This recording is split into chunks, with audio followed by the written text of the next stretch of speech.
Hi, my name is Rachel Paxton. Today I'm going to show you how to can cherry pie filling.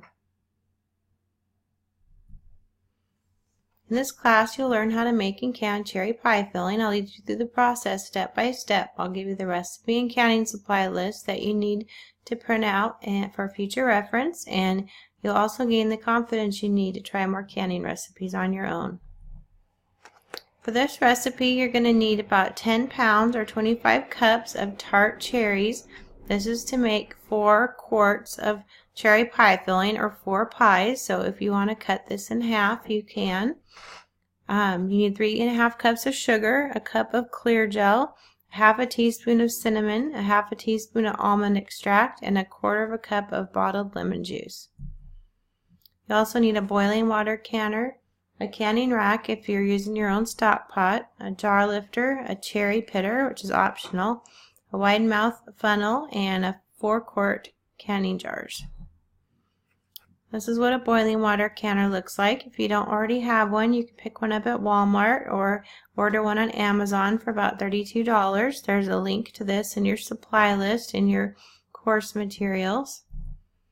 This is the canning rack that comes in the boiling water canner. If you want to use a big stock pot for boiling water canning, you can.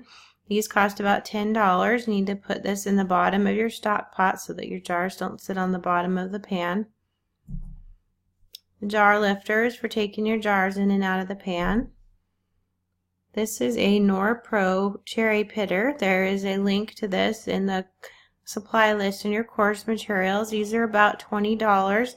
You can pit cherries by hand, and you can also buy smaller pitters that just do 1 cherry at a time, and however you want to do it is fine. This one is pretty nice. You just put all the cherries in that little thing on top and push the plunger thing down on top, and it pushes the pit out of the cherry, and the cherries just fall down in there as you go, and there's a cup on the bottom that catches the cherry. So you really need something like this if you're canning a lot of cherries, or you're going to spend a lot of time removing the pits from the cherries. This is a wide mouth funnel.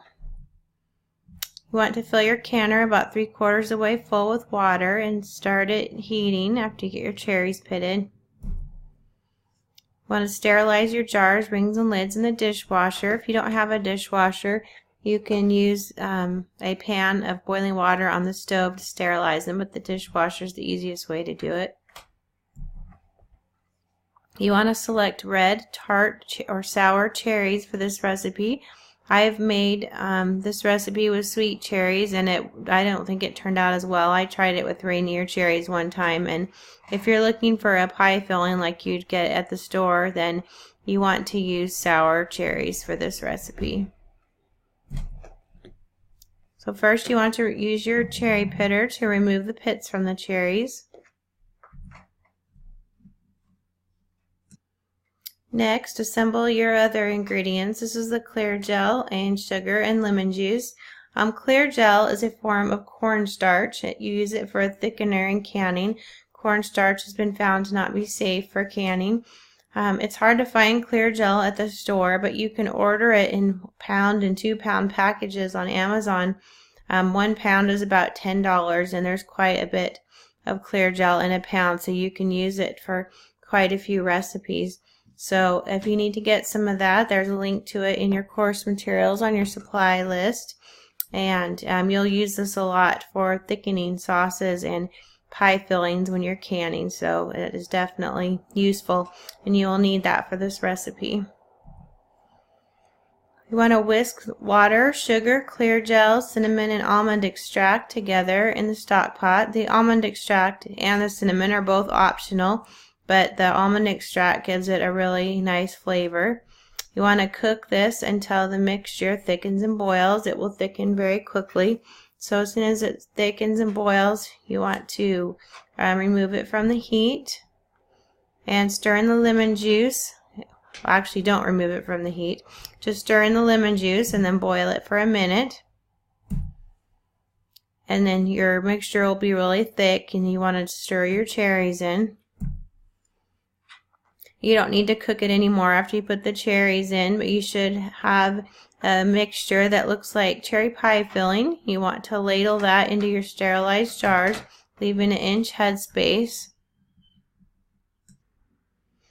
The headspace is the amount of space between the top of the pie filling and the top of the jar. It's important to have the correct amount of headspace because your food will expand when it's being heated while processing, and you need to make sure you have enough space in your jar for it to expand, or the jar can break when you put it in the canner.